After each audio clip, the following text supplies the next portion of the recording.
फर्जी दस्तावेज के आधार पर किसी भी ज़मीन का मोटेशन अगर हो गया है या फिर मोटेशन होने की कगार पर है तो ऐसी परिस्थिति में जांच की जाएगी। जांच के बाद उस पर तुरंत एक्शन लिया जाएगा।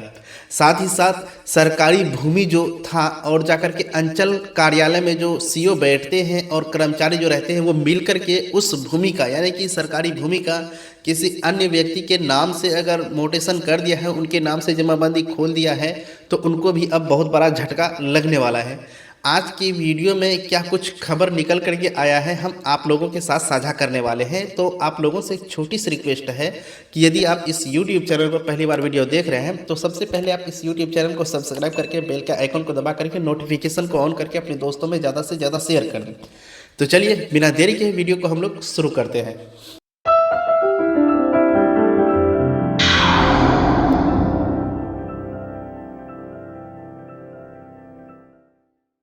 तो देखिए, जैसा कि हमने इससे पहले वाला वीडियो में आप लोगों को बताया था कि बिहार में राजस्व एवं भूमि सुधार मंत्री के द्वारा एक कार्यक्रम चलाया जा रहा है जो है भूमि सुधार जन कल्याण संवाद 12 दिसंबर से शुरू होने वाली थी।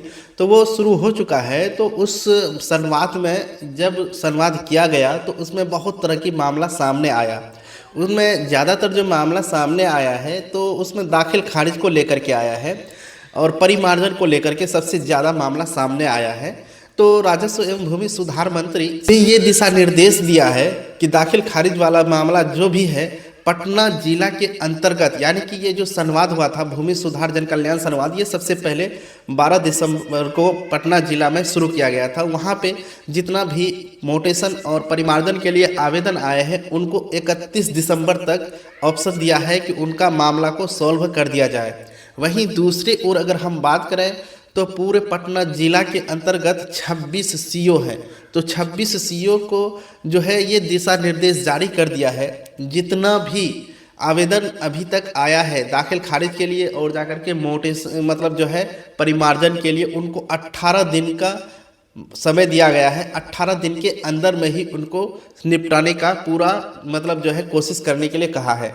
और जाकर के आपको बता दें कि अब यहाँ पे हम बात करेंगे कि 4 सीओ ऐसे हैं पटना जिला के अंतर्गत जो कि अपना काम में लापरवाही बरते हैं और उनसे इस कार्यक्रम के दौरान पूछताछ किया गया है, उनको शोकेस भेजा गया है। कहने का मतलब कि उनके ऊपर नोटिस जारी कर दिया है और जाकर के उनसे कारण बताओ मतलब नोटिस है और उनको कारण बताना होगा। 4 सीओ ऐसे हैं जिनको कि कारण बताओ नोटिस गया है। वहीं पे 26 सीओ जो है उनको 18 दिन का मोहलत दिया गया है, जिसमें पटना जिला के अंतर्गत जितना भी भूमि के लिए मोटेशन के लिए या फिर परिमार्जन के लिए आवेदन आया है उन सभी को निपटाना है बिना किसी कोताही का। अब वहीं पे थोड़ा हम आगे एक बार बात करते हैं तो आगे बात यह है कि जितना भी अंचल कार्यालय है पटना जिला के अंतर्गत, क्योंकि देखिए अभी हम पटना जिला के बारे में इसलिए बात कर रहे हैं कि ये जो भूमि सुधार जन कल्याण संवाद है ये पटना जिला से ही शुरू हुआ है।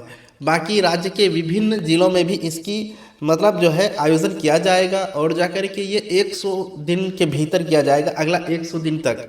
तो अभी पटना जिला में ही हुआ है तो इसलिए पटना जिला का ही मामला अभी आप लोगों के सामने आ रहा है। तो इसमें यह कहा गया है सरकारी भूमि जितना भी था उनका जो मोटेशन हो गया है किसी अन्य व्यक्ति के नाम से, जिस अंचल में जिस क्षेत्र में किया गया है उस अंचल का जो भी सीओ रहे होंगे उनको सिर्फ एक मौका दिया जाएगा। वो जो मोटेशन हुआ है उस मोटेशन को रद्द करके सरकारी भूमि को फिर उसकी स्थान पर लाने के लिए, अगर वो सीओ ऐसा नहीं करते हैं तो उसके ऊपर विभागीय तौर पर जो है कार्रवाई किया जाएगा। क्योंकि ऐसा कहा गया है सरकारी आदमी होकर के सरकारी ज़मीन पर छेड़खानी करना मतलब जो है अमानत में छियानत करने के समान है। तो इसीलिए उस सीओ पर बहुत भारी संकट आने वाला है जो पैसा के लालचवश में आकर के सरकारी भूमि का नामांतरण किसी अन्य पर्सनल व्यक्ति के नाम से कर दिया है। तो अब उनके लिए भारी महंगाई का सामना देखने के लिए उनको पड़ेगा।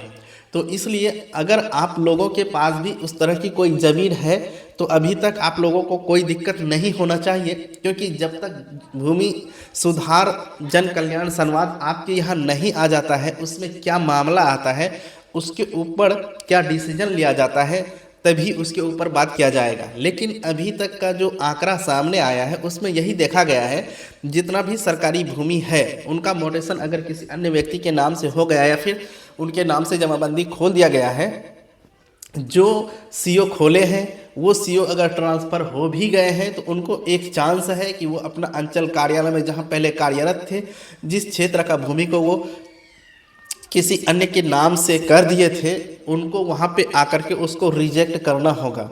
ये दिशा निर्देश बिल्कुल जारी कर दिया है। तो हम उम्मीद करेंगे इस तरह की इन्फॉर्मेशन आप लोगों को यूट्यूब पर, इस यूट्यूब चैनल पर ही मिल रहा है, जो कि फ़िलहाल जो अपडेट आता है, नया नया अपडेट आप लोगों के सामने लाते हैं। हम उम्मीद करेंगे ये वीडियो आप लोगों की जानकारी लिए काफ़ी हेल्पफुल रही होगी। तो आज का वीडियो हम यहीं पर समाप्त करेंगे। मिलते हैं एक नया वीडियो में एक नई जानकारी के साथ। तब तक के लिए जय हिंद।